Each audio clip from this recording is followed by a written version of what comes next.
أحبابي، السلام عليكم ورحمة الله تعالى وبركاته. سعيدة بلقياكم، أتمنى أن تكونوا بخير وعلى خير. كل من هو مريض ودخل الفيديو بغرض الشفاء أسأل الله العظيم أن يشفيك، لعلها تكون ساعة استجابة وليلة الجمعة هذه، فأتمنى الشفاء لكل مريض يتألم في صمت.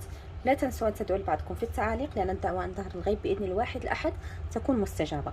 إذا أحبابي، هذا علاج فعال لخشونة الركبة وآلام الظهر. إذا عندك أحد في العائلة يعاني من هذا المشاكل، أو أمك أو أي أحد مهما كان، فمن هذا الفيديو أقول لك ودع هذا المرض نهائيا. نعم، بهذه الوصفة مجربة على آلاف الجدات وآلاف الناس الكبيرة في السن. كل من جرب الوصفة هذه ما شاء الله دعالي بالخير. طبعا أنا وصفة منقولة من شخص لشخص إلى أن توصلت بها. إذا أحبابي، وأنا أعرف ناس يعني مقربين لي تشافوا بفضل هذه الوصفة. إذا أحبابي، بسم الله على بركة الله. طبعا هذه الوصفة لها دور فعال في علاج بالنسبة لألم الظهر، ألم الرقبة، التهاب العظام، خشونة الركبة، الروماتويد. يعني كل هذه المشاكل علاجها مكتمل في هذا الوصفة الجبارة. الوصفة طبعا مكوناتها موجودة في كل بيت.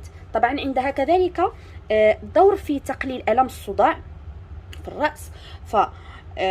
يعني فوائد هذه الوصفة تصلح حتى للأصحاء وللرياضيين وحتى الناس اللي بصحة جيدة، الناس اللي لا تعاني من أي مرض، حتى هم يستطيعون لتقوية العظام أكثر وللطاقة والحيوية، يستطيعون كذلك استخدام هذه الوصفة، وخصوصا الناس اللي تلعب رياضة. إذا خلونا الآن الناس المرضى اللي هم يعانون دائما، عندك مشكل من الظهر، عندك مشكل في الرقبة، في العظام، ملتهبة عندك العظام، خشونة في الركبة، فكل هذه الأمراض هذا علاجها بحول الله وقوته. طبعا لكل داء ربي خلق عدة أدوية، وأنا وضعت لكم في القناة عدة أدوية شافية لكل حاجة، لكن هذه الوصفة تجمع بين هذه الأدوية كاملة التي وضعت لكم في القناة.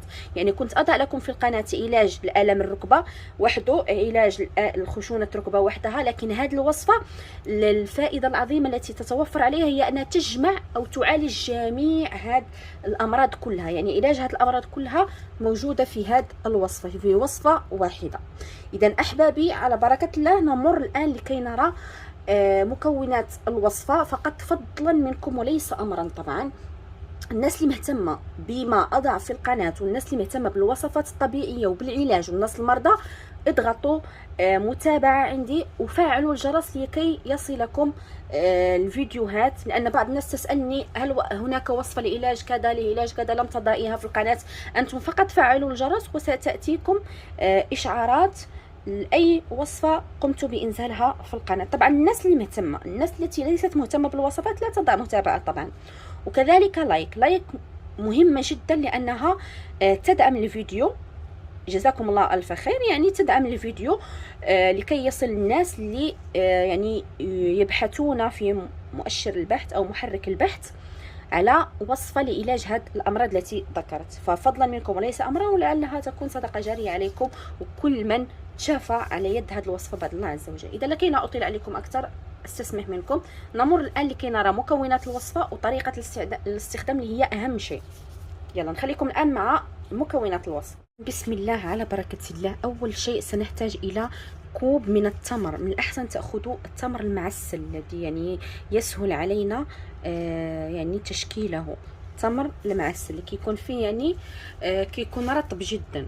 إذا سنأخذه، سننزع منه النواة، وسنحتاج إلى كأس إنبة أو كأس عادي بهذا الشكل من تمر منزوع النواة ومعجون بهذا الشكل. إذا استسمح، سوف نأتي بإناء بهذا الشكل وسوف نضع فيه التمر.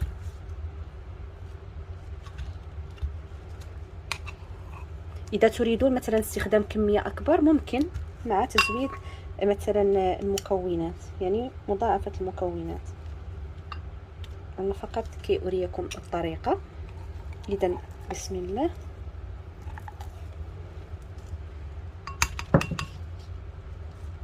هذا الشكل هانتوما يصبح شكل عجينة. وتستطيعون كذلك شراء التمر معجون الذي يباع، لكن فقط يكون يعني تمر خالي من أي إضافات.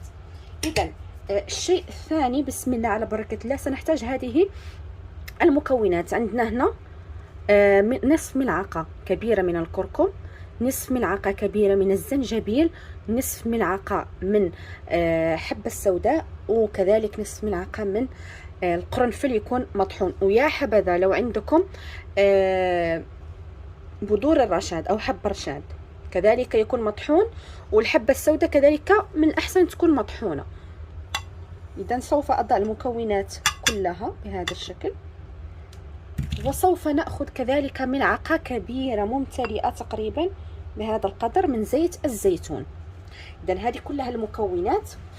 كما ذكرت لكم الحبة السوداء من الأفضل أنها تكون مطحونة كذلك، وحب الرشاد كذلك مطحون. ولا تخافون من الناس الذين يقولون أن حب الرشاد يصبح مسموما عندما نقوم بطحنه، لا لا، هذا كلام فارغ، لأننا هنا سوف نستخدمه في وصفة يعني ليس لوحده. إذا سوف أقوم بعجن التمر جيدا هكذا مع كل هذه المكونات حتى تنسجم مع بعضها بهذه الطريقة وبهذا الشكل. طبعا تأخذون أو تحتفظون بهذه الوصفة في قنينة من الزجاج، ونحتفظ بها في الثلاجة. إذا كما تلاحظون قمنا بعجنه، أصبح عندنا عجينة. ممكن أنكم تشكلوا كويرات، ممكن أنكم يعني نستخدمه هكذا. إذا أصبح عندنا تمر بهذا الشكل. إذا أحبابي بعد ما تصبح عندنا تمر متجانس مع هذه المكونات، نحصل على عجينة متجانسة. طبعا توضع في قارورة زجاجية تكون معقمة، ونأخذ منها مقدار ملعقتان بعد كل وجبة طعام، ملعقتان كبيرتان بعد كل وجبة طعام. ولو تريدون مضاعفة الكمية، يعني مثلا إذا عملت كأسان من التمر المعجون، سوف تستخدمون ملعقة من كل البذور أو من كل المكونات التي استخدمنا.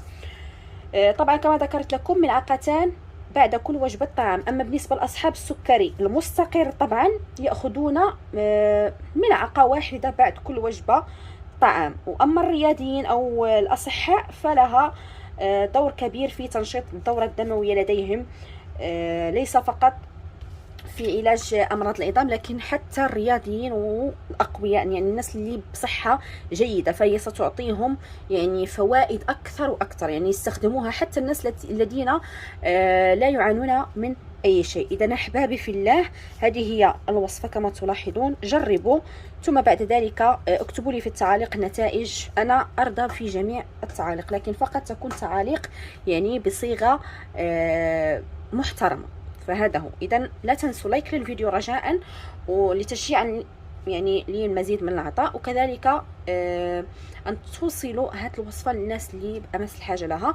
وشكرا ومع السلامه، واتمنى الشفاء لجميع المرضى.